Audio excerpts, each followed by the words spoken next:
अरुणिमा, आज का दिन पूरे जम्मू कश्मीर के लिए बहुत इंपॉर्टेंट है, बहुत अहम तारीखी एक तरह से इवेंट होने जा रहा है। किस तरह से आज के इस दिन को देखा जाए? आप खुद श्रीनगर में मौजूद हैं, वहां पर तैयारियों को लेकर किस तरह से आप देख पा रही हैं?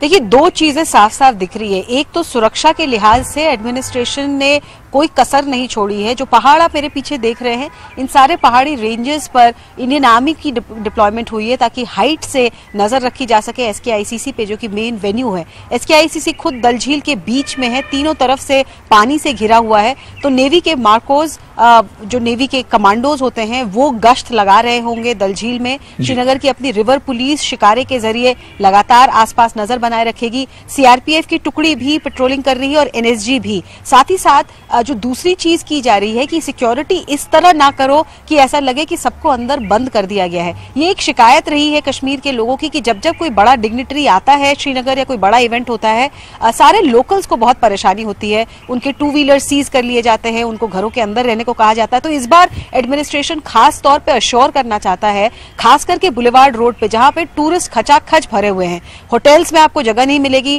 टैक्सी मिलना मुश्किल हो रहा है। तो उन टूरिस्ट को किसी तरीके की कोई दिक्कत ना हो, आराम से वो बुलेवार्ड पे घूम पाए, लेकिन सुरक्षा का भी ख्याल रखा जाए। तो ये बैलेंसिंग एक्ट एडमिनिस्ट्रेशन करने की कोशिश कर रही है। यहाँ की टूरिज्म इंडस्ट्री, हम लोगों ने उनसे बातचीत की, हो सकता है थोड़ी देर में वो बातचीत आप हमारे दर्शकों के साथ साझा करें। उनका कहना है कि डोमेस्टिक टूरिस्ट ने तो रिकॉर्ड तोड़ रखा है, पर उनको फॉरेन टूरिस्ट का भी इंतजार है। और इस डेलीगेशन में ये बात कही जाएगी, उनको उम्मीद है कि जो एडवाइजरी दी जाती है फॉरेन टूरिस्ट को कि आप भारत जाएं तो कश्मीर ना जाएं, सुरक्षा के दृष्टिकोण से उस एडवाइजरी को विड्रॉ करने के लिए डेलीगेट्स को कन्विंस भारत सरकार कर पाएगी।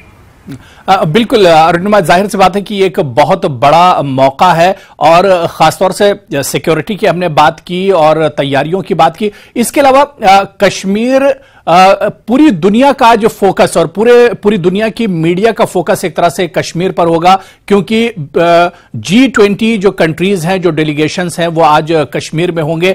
ऐसे में कश्मीर के लोगों में भी एक उत्साह होगा, कश्मीर के लोगों में भी एक तरह की खुशी है कि आज उनका जो कल्चर है वो दुनिया के सामने आएगा, उनके पकवान, उनकी बोली, उनकी भाषा, सब पर एक तरह से आज दुनिया की नजर होगी। जी, टूरिज्म एक ऐसा सेक्टर है जिस पर कश्मीरी बहुत ज्यादा डिपेंडेंट है, और चाहे उनके पॉलिटिकली जो भी ख्यालात हो, टूरिज्म के मामले पे, टूरिज्म प्रमोशन के मामले में वो सब एकजुट है।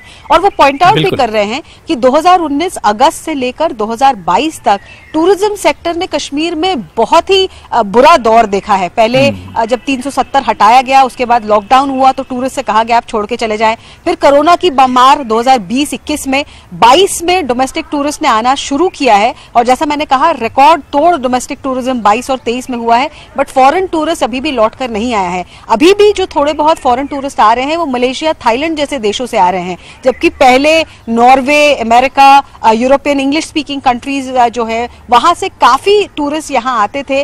जो हाउस बोट्स है डल झील पर, उनपे फॉरेन टूरिस्ट को देखना आम बात थी। वो दिन दिन, हफ्ते हफ्ते वहां पर लेज अराउंड करते थे कश्मीर के कल्चर को एंजॉय करने के लिए। तो वो एक चीज है जो मिसिंग है अभी। और इस समिट के यहाँ होने से कश्मीर के लोग उम्मीद रख रहे हैं कि जब आप देखेंगे, जब ये फॉरेन डेलीगेट्स आएंगे अलग अलग देशों से, और ना सिर्फ G20 मेंबर्स, कुछ फ्रेंडली कंट्रीज को भी बुलाया गया है, जैसे बांग्लादेश है, इजिप्ट है, श्रीलंका है, इनको भी बुलाया गया है। तो जब वो खुद देखेंगे कि यहाँ घूमने फिरने में कोई दिक्कत नहीं है, सिक्योरिटी के लिहाज से कोई ऐसी इन योर फेस ऑब्स्ट्रूशन नहीं है, तो वो जाकर अपने देशों को भी कह पाएंगे कि कश्मीर जाएं और जन्नत का मजा लें।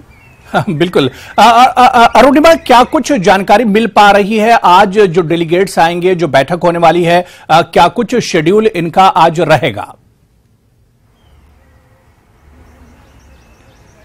देखिए, 3 बजे के आसपास डेलीगेट्स दिल्ली से श्रीनगर पहुंचेंगे, तो उसके थोड़े पहले पहुंचेंगे और 3 बजे उनको एसकेआईसीसी लेके जाएगा, शेर कश्मीर इंटरनेशनल कन्वेंशन सेंटर।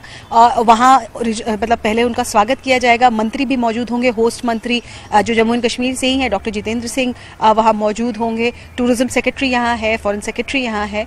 तो उनको वेलकम करने के बाद वहीं पर अगर आप देखें एसकेआईसीसी में जो विजुअल्स हमने भेजे हैं, साथ में स्टॉल्स लगाए गए हैं। तो जो कश्मीरी हैंडीक्राफ्ट्स है, यहाँ कारपेट का काम काम, यहाँ कन्नी का काम, अलग अलग तरह की जो एम्ब्रॉयडरी काम का काम होता है, पेपर मैशे है, ये क्या है, कैसे होता है, कश्मीरी इसको कैसे करते हैं, पश्मीना का काम, जो शॉल यहाँ की खासियत है, वो सब डिस्प्ले पर होगा फॉरेन डेलीगेट्स के देखने के लिए। फिर जो यहाँ का कल्चरल प्रोग्राम है, यहाँ का डांस, यहाँ का म्यूजिक, कश्मीर में अलग अलग तरह के कम्युनिटीज के अलग अलग कल्चरल इवेंट्स हैं, उनके अलग अलग म्यूजिकल इंस्ट्रूमेंट्स हैं, म्यूजिक है, वो सब ऑन डिस्प्ले होगा। और फिर अगर आप कश्मीर आए, श्रीनगर आए और दल में शिकारे का राइड ना लें तो आपका विजिट पूरा नहीं हो सकता। जैसे मैंने बताया SKICC के ठीक पीछे ही डल झील है, तो वहां शिकारा राइड भी इन डेलीगेट्स को दिया जाएगा। और फिर अगले 2 दिनों में पोलो व्यू मार्केट, श्रीनगर का बहुत फेमस मार्केट है, उसको पूरी तरीके से रिवैम्प किया गया है स्मार्ट सिटी प्रोजेक्ट के जरिए, तो वहां उनको शॉपिंग का मौका मिलेगा। और जो SKICC से थोड़ी ही दूर पे मुगल गार्डन्स है, चश्मे शाही, निशात बाग, मुगल गार्डन्स, वहां जाकर कश्मीर की खूबसूरती, चिनार और जो फूल पौधे हैं, जो गार्डन की ब्यूटी है, जो मुगलों के टाइम से बनाई गई है और अभी तक मेंटेन्ड है, उसका भी मजा लेने का मौका मिलेगा डेलीगेट्स को। तो बिल्कुल अरुणिमा, यानी कहा जा सकता है कि मेहमानों के वेलकम के लिए कश्मीर पूरी तरह से तैयार है। बहुत बहुत शुक्रिया अरुणिमा, हमारे साथ जुड़ने के लिए और इस पर और अपडेट देने के लिए, जानकारी देने के लिए।